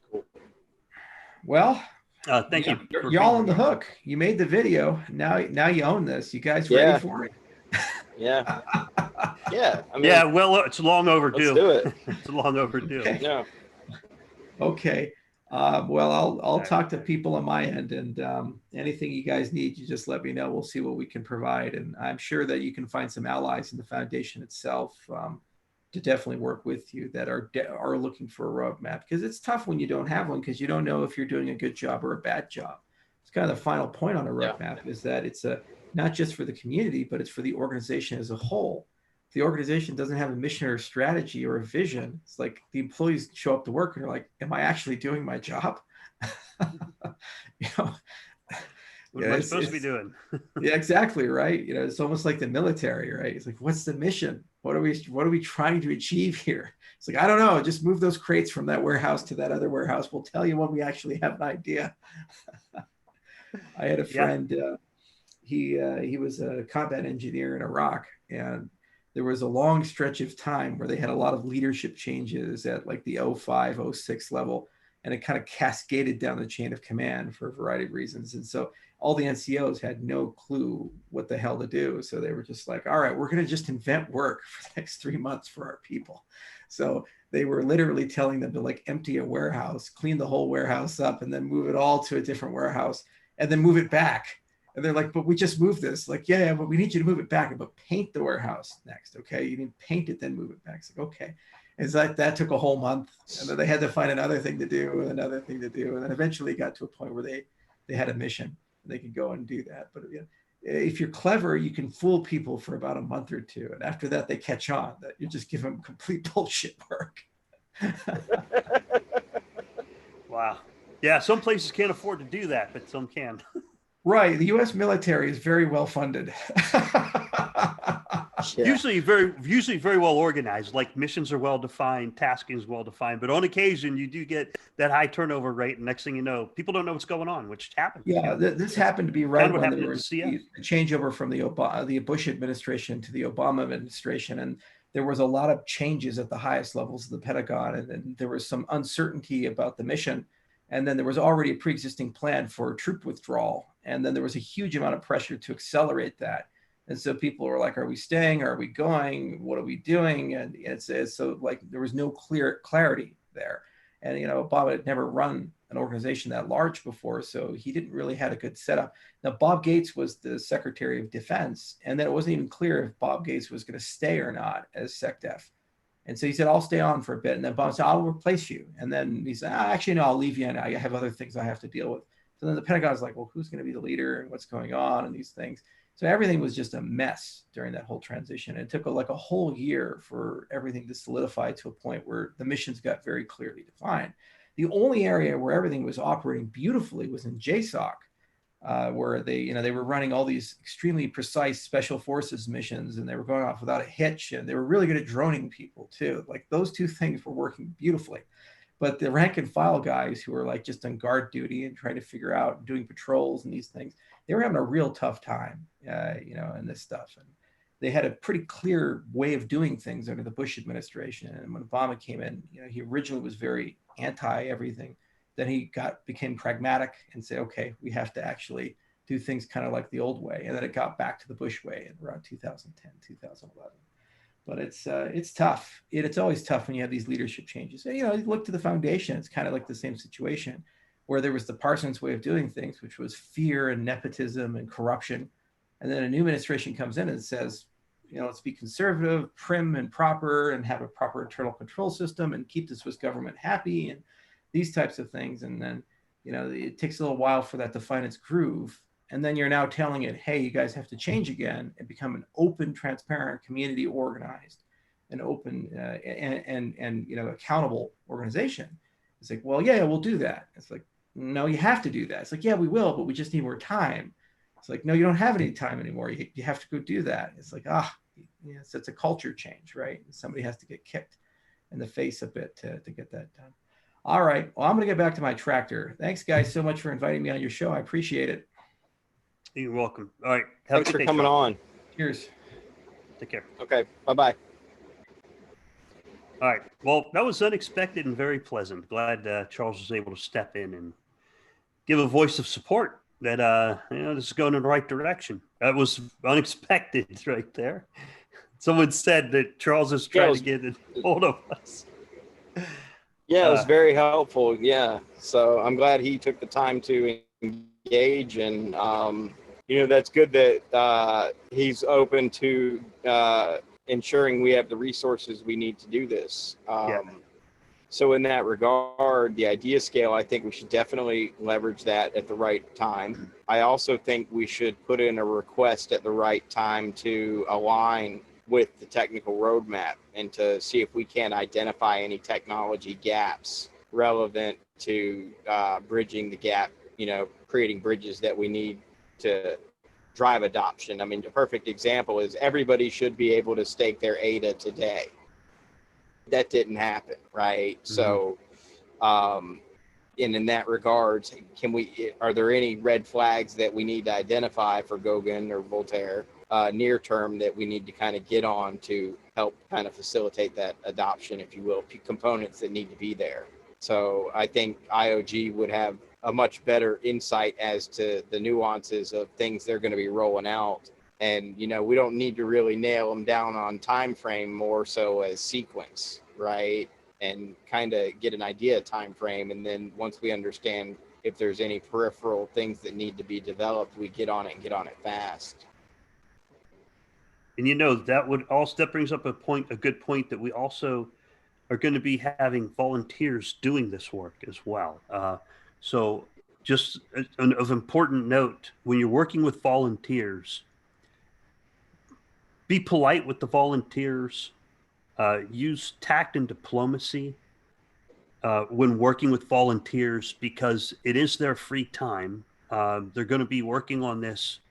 They're not getting paid to do it. And the easiest way to lose volunteers is to be an asshole. So, the old saying, you can disagree without being disagreeable. What that means is you can disagree without being an asshole. Right. That's true. That's just what it means. Right. So work with the volunteers, be critical inputs, critical insight, yet do it in a polite way with tact and diplomacy. And again, this is a public roadmap. It's not just limited to the Cardano community, because it'll eventually affect millions and tens of millions and hundreds of millions and eventually billions. That's the goal. And the only way you're going to get to billions is to have open arms and tact and diplomacy. That's how you get there. All right. Are you ready to punch out, Kyle? I got to go get some more coffee. I'm ready for more coffee.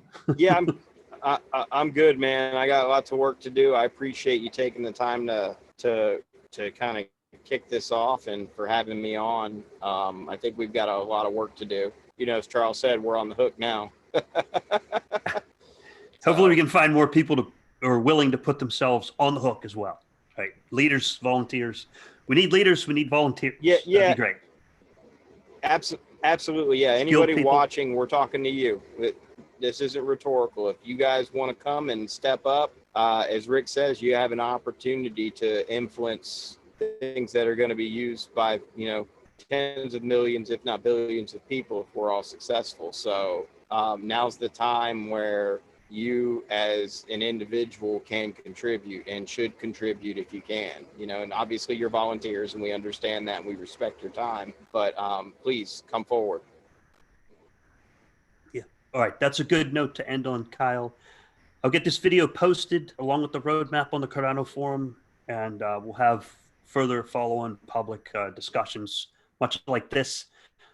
This Zoom will support up to 100 people, so we can get multiple people in. Probably don't want to do 100 people, but you can if you want. But thanks for being here, Kyle. Appreciate it. I'm going to punch out. I appreciate you. Okay. Take care, guys. Bye. Okay. Have a good day. Bye-bye. Bye.